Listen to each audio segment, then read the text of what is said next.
নমস্কাৰ আপোনালোকে চাই আছে দ্য স্পট অন ষ্টুডিঅ'ত মই সুস্মিতা এই মুহূৰ্তত জুনমণি ৰাভাৰ ঘটনা সন্দৰ্ভত পুনৰ এটা খবৰ লৈ আহিছোঁ জুনমণি ৰাভাৰ ঘটনা সন্দৰ্ভত নিতৌ নতুন তথ্য ফাদিল হৈছে সমগ্ৰ ঘটনা চাঞ্চল্যকৰ আৰত সোমাই পৰিছে চাঞ্চল্যকৰ ডাৱৰে আৱৰি ধৰিছে জুনমণি ৰাভাৰ সমগ্ৰ ঘটনা এইবাৰ এটা নতুন তথ্য পোহৰলৈ আহিছে জুনমণি ৰাভাই মৃত্যুৰ পূৰ্বে এপলৰ ল্যাপটপ লৈছিলে লগতে আইফোন কিনিছিলে কিন্তু ইমান টকা জুনমণি ৰাভাই ক'ত পাইছিলে তাক লৈ এতিয়া বিভিন্নজনৰ বিভিন্নটা প্ৰশ্ন সিবিআই বেংকৰ মেনেজাৰক জেৰা চলাইছে বুলি জানিব পৰা গৈছে লগতে সিবিআই তেওঁ মৰিকলং থানাৰ যি চৰকাৰী আবাসগৃহ সেই আবাসগৃহত পুৱাৰ ভাগত পুনৰ অভিযান চলাইছিলে পূৰ্বতেও মৰিকলং থানাৰ বহুকেইটা কম্পিউটাৰ ল্যাপটপক নগ আৱৰ্ত ভৱনলৈ লৈ অনা হৈছিলে সেইগিটা চোৱাচিতা নিৰীক্ষণ কৰা হৈছিলে ল্যাপটপ কম্পিউটাৰসমূহ সিবিআই এটা আইটি বিভাগৰ বিশেষ দলে সেই কম্পিউটাৰ ল্যাপটপসমূহ মৰিকলং থানাৰ নিৰীক্ষণ কৰিছিলে নগা আৱৰ্ত ভৱনত আৰু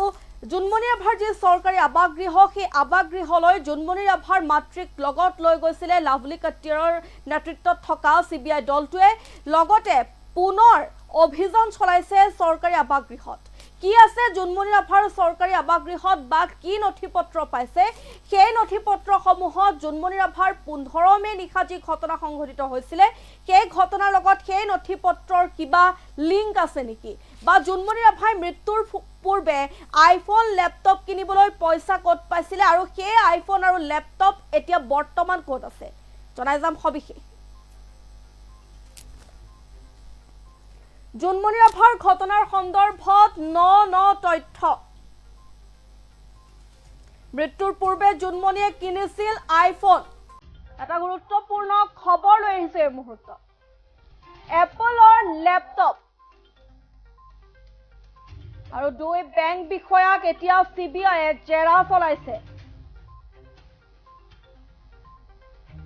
অভিযান অব্যাহত ৰাখিছে সিবিআই জুনমণিয়ে আইফোন এপলৰ ল্যাপটপ কিনাটো কিমান দূৰ সত্য ইমান টকা ক'ত পাইছিলে জুনমণি ৰাভাই সমগ্ৰ ঘটনা জুনমণিক ফচুৱাৰ চেষ্টা কৰিছে নেকি এতিয়া একাংশই জনাই গৈছে এই মুহূৰ্তৰ সবিশেষ যে জুনমণি ৰাভাৰ ঘটনাৰ নিতৌ ন তথ্য ফাদিল হৈছে 15 মে নিশা সংঘটিত হৈছিলে সেই ঘটনাটো সেয়া দুৰ্ঘটনা আছিলে নে পৰিকল্পিত হত্যাকাণ্ড আছিলে নে আত্মহত্যা আছিলে সেয়া বৰ্তমানেও ৰহস্যত সেয়া বৰ্তমানেও ফাদিল হোৱা নাই কিন্তু সেয়া যিয়ে নহওক সেই 15 মে নিশা সংঘটিত হোৱা ঘটনাটোৰ পিছৰে পৰা নিতৌ ন তথ্য ফাদিল হৈছে সমগ্ৰ ঘটনা ৰহস্যৰ পিছত ৰহস্যৰ আৰত সোমাই গৈ আছে ইজনৰ পিছত সিজন আৰক্ষী জোৱানক আৰক্ষী বিষয়াক জেৰা চলোৱা হল তদন্ত কৰা হল সমগ্ৰ বিষয়টো লগতে বহুকেইখন যিকেইখন আসলতে যিকেইখন থানাৰ নাম সাঙুৰ খাইছিল সমগ্ৰ ঘটনাত সেই থানালৈ যোৱা হল সিবিআই দল লগতে দুৰ্ঘটনাস্থলী সিবিআই দলে পৰিদৰ্শন কৰিলে জুনমণি ৰাভাৰ মাতৃৰ ভাষ্য ললে সিবিআই লগতে আমিনা খাতুন আৰু হাসিনা বেগমৰ মন্তব্য ললে তেওঁলোককো মাৰাথন জেৰা চলোৱা হল কিন্তু সকলোৰে পৰা কি তথ্য পাইছে সিবিআই জুনমণি ৰাভা প্ৰকৃততে দুখী আছিল নেকি জুনমণি ৰাভাই প্ৰকৃততে টকা খাইছিল নেকি আমিনা খাতুনে যিটো মন্তব্য কৰিছিলে বা আমিনা খাতুনে মৃত্যুৰ পিছত জুনমণি ৰাভাৰ মৃত্যুৰ পিছত যি এজাহাৰত যি বিস্ফোৰক মন্তব্য উল্লেখ কৰিছিলে সেই মন্তব্য প্ৰকৃততে সঁচা আছিল নেকি বা জুনমণি ৰাভাক কোনোবাই ফচুৱাৰ চেষ্টা কৰিছে নেকি ঘটনাটো গাপ দিবৰ বাবে বা ঘটনাত উচ্চপদস্থ আৰক্ষী বিষয়াসকলৰ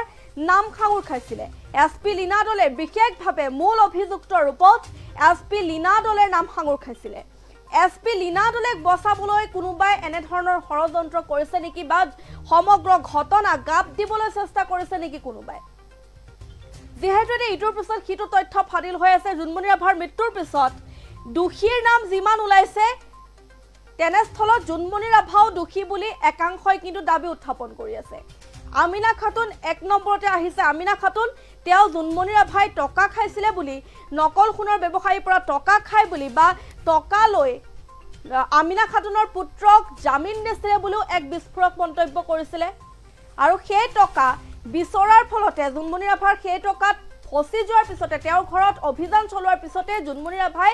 আত্মহত্যা কৰি দিলে বুলি 15 মে নিশা কোনোৱে বিস্ফোৰক মন্তব্য কৰিছিলে আৰু তাৰ পিছতে এতিয়া এক নতুন তথ্য ফাদিল হৈছে যে জোনমণি ৰাভাই মৃত্যুৰ পূৰ্বে আইফোন আৰু ল্যাপটপ কিনিছিলে কিন্তু সেই টকা জোনমণি ৰাভাই ক'ত পাইছিলে প্ৰকৃততে কিমান দূৰ সত্য জোনমণি ৰাভাই আইফোন তথা ল্যাপটপ কিনা বিষয়টো কিমান দূৰ সত্য যদিহে কিনিছিলে সেই আইফোন আৰু এপলৰ ল্যাপটপটো বৰ্তমান ক'ত আছে সেইকেইটা কিয় নিৰীক্ষণ নকৰিলে সিবিআই বা সেইকেইটা জোনমণি ৰাভাৰ বাসগৃহত বা জোনমণি ৰাভাৰ চৰকাৰী আবাসগৃহত সেইকেইটা উদ্ধাৰ কৰিবলৈ সক্ষম নহল নেকি আজি সেই তথ্য কিয় ফাদিল হ'ল আৰু জোনমণি ৰাভাৰ এই ঘটনা সন্দৰ্ভত বেংকৰ দুজন কৰ্মচাৰীকো জেৰা চলাইছে জোনমণি ৰাভাই বেংকত কিমান টকা জমা থৈছে বা বেংকৰ পৰা তেওঁ কিমান টকা উলিয়াই আনিছে সেই সন্দৰ্ভত হয়তো সোধা পোছা কৰিব সেই বেংকৰ কৰ্মচাৰী কেইজনক এটা সমগ্ৰ ঘটনা ৰহস্যৰ আঁৰত পুনৰ সোমাই গৈছে দুমাহ হৈ গ'ল জোনমণি ৰাভাৰ ঘটনা সংঘটিত হোৱা কিন্তু আজি পৰ্যন্ত তদন্তৰ প্ৰকৃত তথ্য ফাদিল নহলে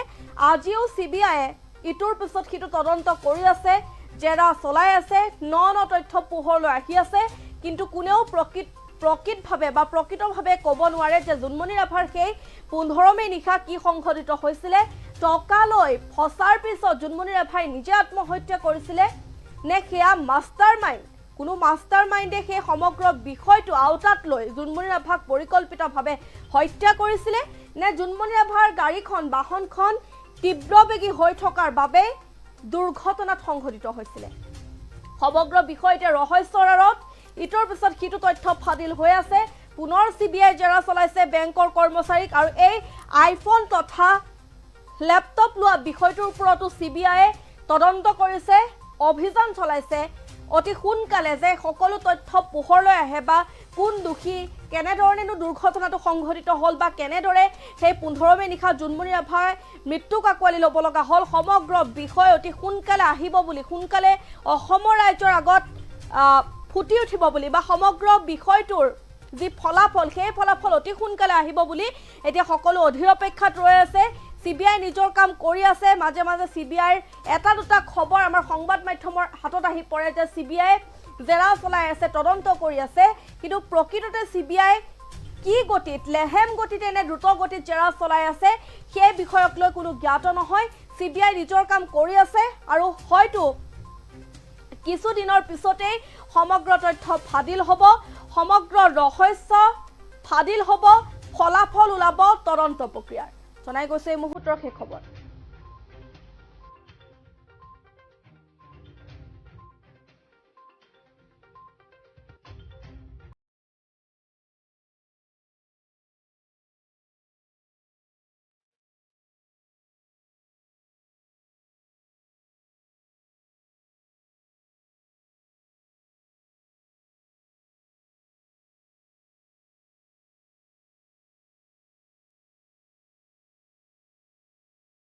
জনাই গৈছে এই মুহূৰ্তৰ জোনমণি ৰাভাৰ ঘটনা সন্দৰ্ভত যে এটা নতুন ৰহস্য উদ্ঘাটন হৈছে মৃত্যুৰ পূৰ্বে জোনমণিয়ে কিনিছিল আইফোন এপলৰ ল্যাপটপ এই বিষয়টো এতিয়া মূল বিষয় হিচাপে লৈছে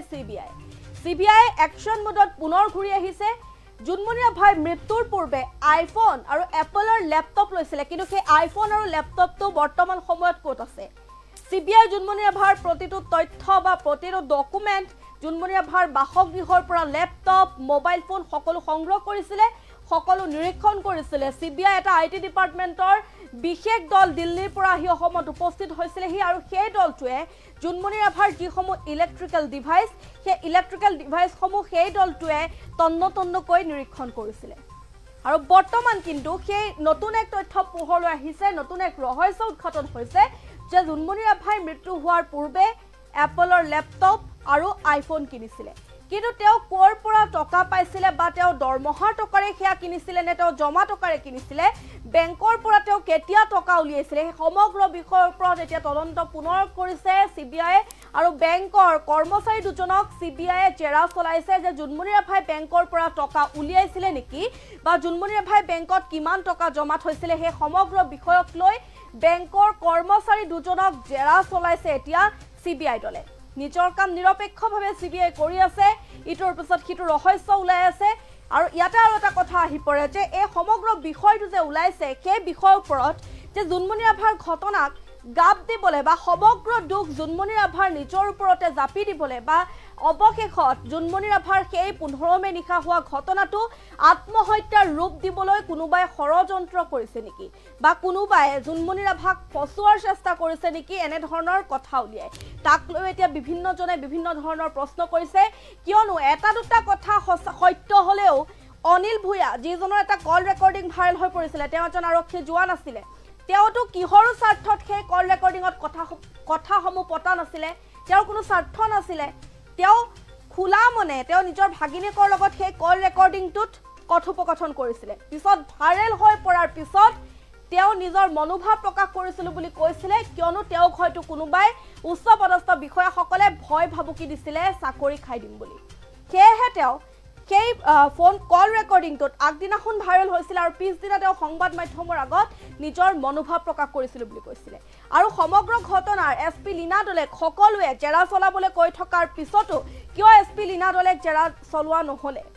প্ৰকৃততে জোনমণি ৰাভাৰ ঘটনাক গাপ দিবলৈ এনে ধৰণৰ ষড়যন্ত্ৰৰ সৃষ্টি কৰিছে নেকি একাংশই তাক লৈ এতিয়া বিভিন্নজনে বিভিন্ন ধৰণৰ প্ৰশ্ন উত্থাপন কৰিছে বিভিন্নজনে নিজৰ মন্তব্য দাঙি ধৰিছে প্ৰকৃততে সেই 15 মে নিশা কি সংঘটিত হৈছিল